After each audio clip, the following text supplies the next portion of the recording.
Excuse me, sir. How much is the straw hat? Oh, I'm sorry, but none of these hats are for sale. My word. Not for sale? Why would anyone wear so many hats if none of them were for sale? Well, he must be Loony Lou.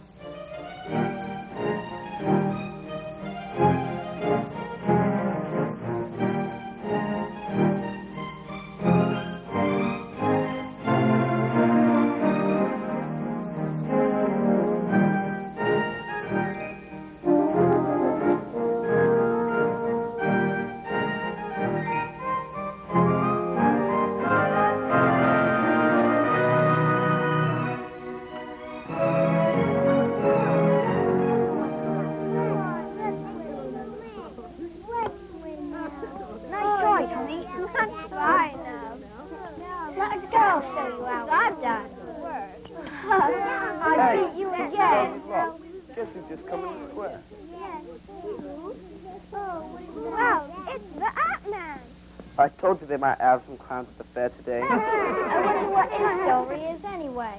I don't know, but it probably ends with him talking to the walls at Westinghouse. Hey, I dare you to query him. Not bloody likely. What are you, a scaredy cat? Come this way. Excuse me, sir. But that's quite a collection of hats. How much is the one on top? Oh, I'm sorry, but they're just not for sale. If none of those hats are for sale, then why? Why, sir? Do you wear so many hats? Why? Well, it keeps the sun out of my eyes, of course. Son, one would only need one hat. For that, Yes, I suppose you're right. But then one should always be prepared.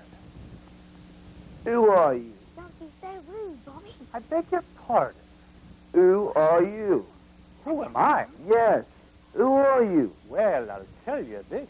I'm not the man at the butcher shop, or the one who bakes the cake. I don't give haircuts or go fishing in the lake. But it is said it's plain to see who I might be. Just look upon me head. I'm the man with the hat, me lads. I take the time to wear them all without a worry of who might look at me with prejudiced eyes and a call of Loony Lou. For each hat has a story, see a tale in my blood. And I've not let a wicked hat needing nothing to keep the heart. You want to hear some of the stories behind me hats? Yes. Very well. Oh, let's see. Oh, yes. Now, this one was given to me by a friend who went off to Africa in search of gold and adventure. Well, this one was sent by the Queen herself in appreciation for the performance I did at her birthday. Ah, yes. And this one. Well, this one I wore the first time my heart was broken. I was prepared to propose to Miss Ingrid Stein, but rumors had spread about an earlier meeting I had with her sister. It was very harmless, but the damage had already been done, and there was no way to ease her doubt. So I lost my chance and was viewed in a negative light for some time afterwards. But as you can see, I'm proud as I can be of all the hats that have grown to be part of me. I'm the man with the hats, me lads. It takes the time to wear them all without a worry of who might look at me with prejudiced eyes or call of Loony Lou. For I might wear but one pair of pants or shoes.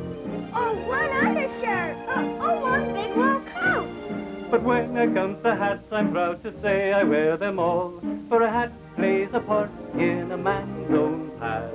And if he's led a wicked past, he may but wear but one.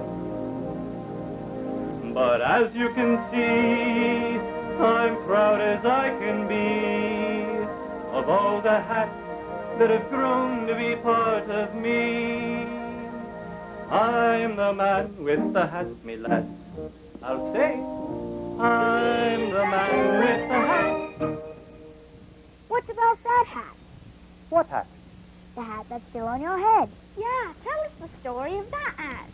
Oh, this hat. Oh, you don't want to hear the story to this hat. Yes, we would love to hear the story of that hat. What are you all doing? Who cares about this man and his stupid hat? We've got lots of stuff we could be doing other than listen to this freak. I bet I could tell better stories than him. Bobby, quit being so rude. Yeah, just because you're the oldest... No, it's all right. If Bobby doesn't want to listen to the stories, he doesn't have to. But I'll be glad to share them with the rest of you, see. Yay! Well, then, this was my very first hat. Oh, please. I got it from my grandfather when I was about your age. But I was known as Jake Tame back then. You see, as a boy, I lived with my mother and grandparents, and my father had died from a factory accident shortly after I was born. So one night, my grandfather, Oompa, as I used to call him, was late coming home from his evening walk, and my mother and grandmother were worried. But I was upstairs, unaware of their fears, enjoying the passages in one of my books, when all of a sudden the confusion started. The knocking at the door was not that of someone seeking normal entry. I could hear my brother screaming for help. He had apparently went out to search for Oompa and found him bloody from a fall. When I reached his side, all was in disarray. Everyone was scrambling to attend his wound, and though hurt, my grandfather was calling for his hat, which had been dropped. Well, since it seemed I could not help otherwise, I decided I would go and fetch his hat. Oh, so you just left while your grandfather lay there bleeding? Well, there was nothing there at the house for me to do. So I thought I could make him feel better if I got his hat. Like he would really care about his hat. He did. He loved that hat, and I knew it. So I went back to where my brother had said he found him. And sure enough, the hat was there. But I was soon to find more than just the hat.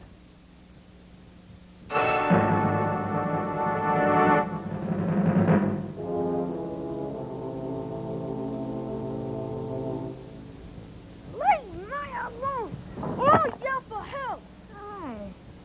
Look what savage you brought us to play with. Maybe a new recruit, eh? Look at him. He ain't even up with his sparkle years.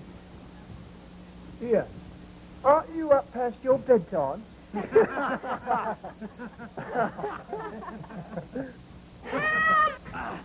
Little piglet has a spare habit of trying to get there. Oh, that's it! Let's see how many pieces we can cut him in. Back off him, gents. Oh, come on, we were only playing.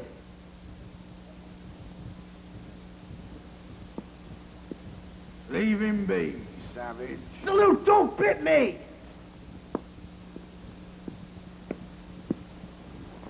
I said, back off. My name's Spikes McLeod. I'm sort of in charge of this bunch of mishaps. That's Spiral, Shadow, Sister, Stinger, and you already seem to know Savage pretty well. Now, who might you be, my dear? Jake Painter. Well, Jake, I wouldn't worry about them if I was you. You see, sometimes they get bored easy if the action isn't fast enough for them. They tend to get out of hand. That's why I'm around, to keep them in check. For you see, Jake,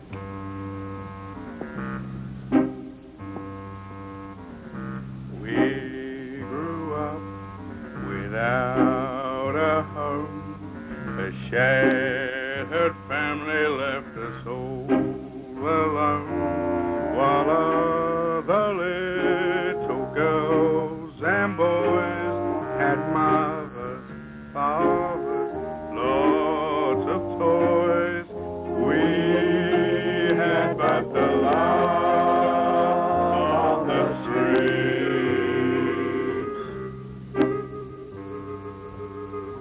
Morning kisses, a place to eat. Safe, soft, warm bed, shoes for your feet. A day at school, even a well-cooked meal. A brother, friend, just someone who could make you feel that life was worth the trouble and the fun. All the things you might take for granted never was for us. We've no complaints. We've lived our life well. We may not have it all, as you can easily tell. But such is a life when you're in a pack like this, and you're just a fellow of the streets. A fellow of the streets has nothing to eat. He sleeps by the day and he dances in the night. He has to beg from his fellow man.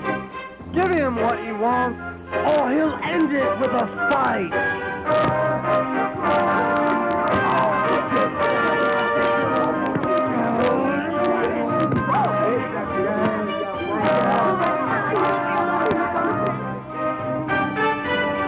Fellows of the streets have to make their own fun.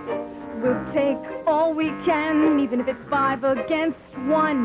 We do what we want, 'cause we can. 'Cause we're just fellows of the street. And we're just fellows of the street. And besides, if anybody's gonna cut up little Jake, it's gonna be me.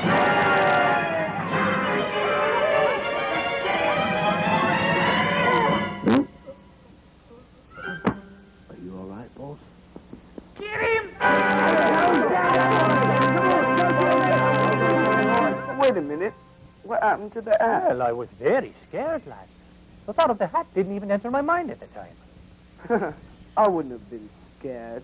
He'd have probably beat his band. Touch my face and I'll show you a pair. Now, kid, settle down. There's no need for fighting. Besides, I thought you didn't want to hear my story. I don't. Sounds like a stupid story anyway. Well, as I was saying, I was running as fast as I could, taking any turn I could that I thought might get some distance between me and the others. And soon enough, I found my chance to lose the last of them. So I ducked down behind a bush and hoped that they would pass, and sure enough, they did. But although I was safe from the gang for the time being, I arose to discover that I was not familiar with my surroundings. I was lost and thought I could get some help to find my way back. Excuse me, sir. Excuse me, sir. I'm lost and I need some help. Spilling the man's drink did not help my cause at all. I tried to plead with him, but they were more aggravated that their little party had been interrupted than interested in any dilemma that I might have. That's when I heard his voice, the shopkeeper who called me over away from the highfalutin. I thought this might be my chance to get some help to find my way back. He seemed friendly enough. He even offered me a candy bar. Strange thing was, he didn't seem to be listening to me. All the while I tried to explain my situation, he insisted that I come inside for dinner. I tried to tell him I wasn't hungry and if he could just direct me back to Williams. He wouldn't hear anything of it. Kept raving about this special soup he would make just because I was there.